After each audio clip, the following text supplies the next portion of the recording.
I, female 55, had been married to my husband, 60, for 20 years before he died. It was cancer. He had 2 kids from a past marriage who were in their early teens when he married me.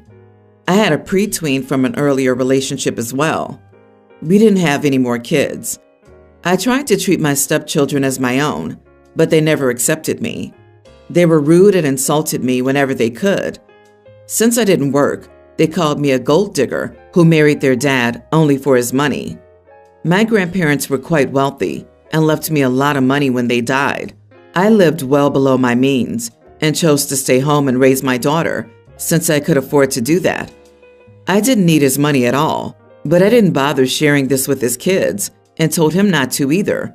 I didn't want them to like me just because they might gain monetarily from me. On the other hand, my husband hated how they behaved with me. Their blatant disrespect made him not pay for their college tuition. Their mom couldn't pay for it, so they had to take loans. They didn't even talk to him. Even when he got cancer, they refused to come see him. For 3 years, we struggled with the treatment. My daughter came to visit from time to time when she could. During this time, the only person who really helped us was someone we were not related to. This girl in her late 20s waitressed at this cafe we frequented. She was a single mom, taking classes at community college at night, working during the day, and raising her 2 kids. She took a liking to us, and when she learned my husband was sick, she spent whatever time she could to visit with him. She had stayed nights at the hospital when I needed a break, and was the only daughter we wished for. When he died, she helped me arrange the funeral. His kids came on the day, and they only wanted to know about their inheritance. I felt sick. When I learned that my husband had left his estate to me, whatever was left after settling his bills, and it was around $25,000. His treatment and care ate up a lot of money. I decided to give it to the girl who helped us so much. She tried to refuse, but I insisted she take it. She needed it, and in my opinion, deserved it much more than his ungrateful children. My daughter understands why I didn't give it to his children, but is upset that I didn't give anything to her. I told her she already had money and a job. Not to mention, she'll get my inheritance. This was in no way her money, but his ex-wife and kids are causing havoc over this and are really upset with me. They're calling me an idiot for giving away money they deserve. Am I the idiot for giving my late husband's estate to a stranger instead of his kids? Edit. There was no affair. We did know each other. He was my friend's brother's best friend. We used to see each other at their get-togethers and stuff. We started dating 2 years after his divorce. Not the idiot. First of all, an estate of $25K is minimal. It's not the size of an estate that people normally ask about or fight over. Surprisingly, your child and your stepchildren were expecting some windfall when your husband's total net worth was $25K. Were they under the impression that your husband had money? If your husband wanted his kids, or your kids, to have his estate, he would have left it to them, but he wanted you to have it, and you're well within your right and the moral high ground to gift it to someone who influenced your life and for whom it may be life-changing. You'd be surprised how many people fight about money, even when it's a smaller amount than $25K. It's sad but true. One example that stands out is a distant friend's family, 4 beneficiaries, fighting over a $500 gift in the will. They each fought over $125. It cost them more in legal fees to fight over it. The pettiness of it all will stick with me for a long time. OP, I'm sorry for your loss. Seems like that waitress was more family by choice than those awful stepkids were by blood. Sounds like they were the true gold diggers. I disagree. I think you and your husband didn't do a great job of integrating families and then blamed his kids for not accepting you. They probably parroted what they heard elsewhere, and he and you did nothing to improve that. His relationship with them sounds very transactional. He refused to pay for college because he was angry, and they pulled back. I'm not saying he should have ignored it, but your description of his kids as money grubbing, while not seeing your own daughter that way despite her argument that she should have gotten his money, gives a negative picture of your attitude towards them. So while you're not wrong for giving money to the young woman who supported you both, you and your husband are to blame for this family dynamic in the first place. Yep, I could have cleared up a reasonable, if small-minded misconception my stepkids had about me as young teenagers, but I refused, leading to the destruction of my husband's relationship with his kids. But as that wasn't enough, I got even more petty revenge years later after he died. Aren't I sweet? No, you are the idiot. They were kids to young adults, but you were the adult. You could have handled this better in 1,000 ways instead of being a tawdry dime store Cersei Lannister. Gross. My ex and I share custody of our tween daughter, Kelly. She was 3 when we split up. We have a court order to share the cost of her education through her graduating high school, and we have a 2 yes, 1 no policy. We did this as we always intended for her to attend private schools, which is quite an investment. Plus, she's both of our kids. Kelly's been in a private school that focuses on STEM. It's K through 12, so she's been there since kindergarten. She loves it. The only issue has been it's a drive, 45 minutes, and they don't have buses. We've tried to find carpool situations, but the only person from the school in our area moved a few years ago. No relatives nearby to help. We've tried hiring someone to drive her, but they needed to be more reliable. Still, it's been worth the sacrifice. Important to note, Kelly lives with me during the week and sees her dad on the weekends. I'm the one who brings her to and from school. Last year, I remarried. My husband brought 2 children into the relationship. They're both teens. Both attend a private school in town. Similar issue with no busing. They also don't have their own cars as we can't afford that. My husband is a widower, so he's their only parent. He starts work at 6 a.m., so getting the kids to school every day is up to me. Trying to get everyone there on time has been a mess. My stepchildren's private school doesn't have before or after school programs, and it starts after Kelly's. It's a tight squeeze to get her there, then back to their school. After much discussion, my husband and I decided it'd be best for Kelly to start her step-sibling school. We talked to my ex about it, and he was very hesitant, but said if Kelly wanted it, he'd be on board. Kelly doesn't want it. This school doesn't have a STEM program. She doesn't want to leave her friends. She asked why her step-siblings don't have to move to her school, and I said it's because it's more than my husband can afford. I'd chip in, but I can't afford to pay 2.5 tuition. The half is what I pay for hers. Plus, they aren't into STEM or science, which the school heavily focuses on. Kelly's refusing to go. I've tried talking to her, bribing her, etc. She's not budging. Therefore, neither is her dad. It's frustrating, and I voiced that. I've even tried to compromise that it just be until her step-siblings graduated, 2 years. And she said, then I can easily put up with this for 2 years. Now she's been at her dad's, and she says she's not coming home until I drop the matter. I said I wanted to talk about it more, but she refused. Am I the idiot? You are the idiot. Your ex-husband said he would agree if she wanted to. She doesn't, so he's not agreeing. 2 yes, 1 no, remember? His vote is no because she doesn't want to. Drop it and move on. Now the question becomes, how did your husband magically get his teenagers to school before you got married and took it over? He had it figured out before. After much discussion, my husband and I decided it'd be best for Kelly to start at her step-sibling school. Oh, no, you didn't. You decided it would be best for you. Your daughter has a valid point. Why does she have to give up everything? Get the older kids their school permits and a used car to drive themselves to school. 100% this. You can afford 3 kids in private school and to hire a driver, but can't afford cars for the teenagers? That's laughable. Get them cheap banger cars like most teens get and tell them to save up and buy their own car, like the rest. Maybe you should switch so she lives with her dad in the week and you at weekends to make school transport easier. Or hire a better or more reliable driver for her, but she should stay in the school she's in. Why should she get a raw deal? It's inconvenient for you and your new family when she, as your bio daughter, should come first.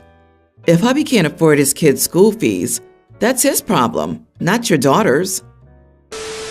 I really thought this rich, childless aunt was just for reels and TikToks to make fun, like an over-exaggerated character. But I, female 41, have noticed that my family has been treating me as such more and more, and I don't know how to feel about it.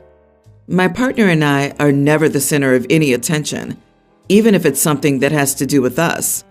When we got engaged, my brother was late to the party because he had children. I remember being 20 minutes late once for one of the kids' birthday parties because I had work and was reprimanded for being disrespectful. Our wedding won't be child-free because we are not as important as the children. Remember that they all had child-free weddings, even the ones with children, because they needed a break from being parents on their special day. We're always expected to babysit anytime, any day, because we don't have children, so we can't complain. If I say I don't want to, I get asked, "What are you doing with your life day in and day out without any meaning or purpose?" We're always expected to buy the most expensive gifts on each kid's list.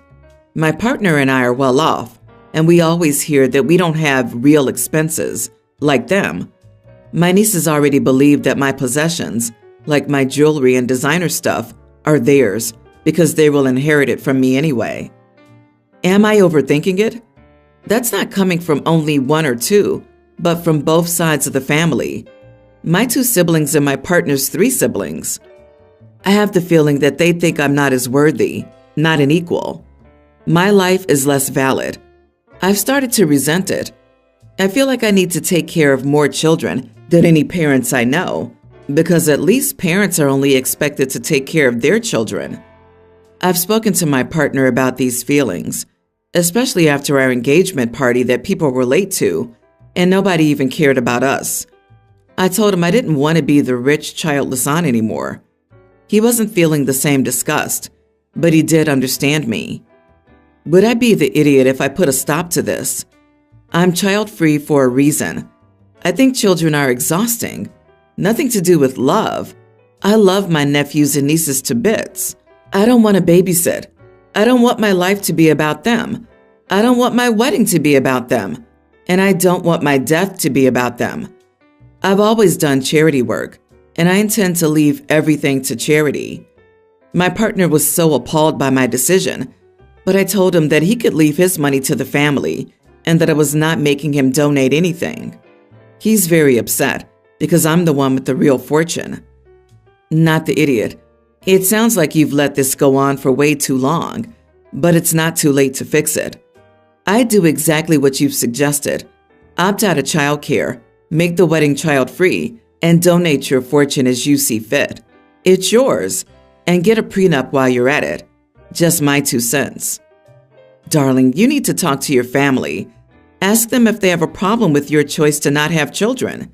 The passive-aggressive crap, well, actually it's just aggressive, LOL, has got to stop. Have you considered moving somewhere further away? That would cut down on 90% of the harassment. I had a procedure done 4 years ago. My mom found out, and she told everyone. Until then, they all thought I would change my mind, or that I had medical problems that prohibited me from conceiving. Since that day, my mother never spoke to me, and I guess the rest started treating me like a free nanny and an ATM because my life was not worth as much. I hear that my life is meaningless and empty all the time, especially when they need a babysitter. I dream about moving away all the time. My partner doesn't want that, however. Meaningless and empty? Wow, that's beyond rude. You need to just block these people all the way out of your life. Seriously, do yourself a favor and cut them out. They're using you, and you have no value in their eyes except for what you can do for and give them. Stop babysitting. Have a child-free wedding. Donate everything you want to any charity you want, if that's what you want to do. Your nieces aren't entitled to any of your belongings, nor is your family. You could have thought about leaving something for them in a will, but since they treat you this poorly, I advise you against it. Don't reward poor behavior. How sure are you that your partner isn't secretly hoping that you'll change your mind about kids too? The combination of him not standing up for you, being upset at your desire to donate all your money to charity, and not being willing to move away from this BS is concerning. I'm always a super worst case scenario person, but would he go as low as to sabotage your birth control?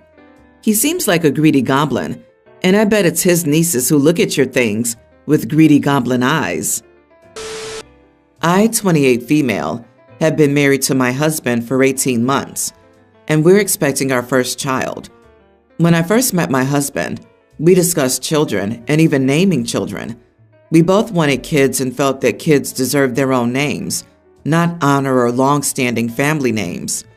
My husband was one. It's somewhat of a tradition, and he told me it was complicated at the best of times, but also meant what felt like a very old man's name was often continued on in the family, with no time to let it rest. We discussed it all more in depth when we got engaged.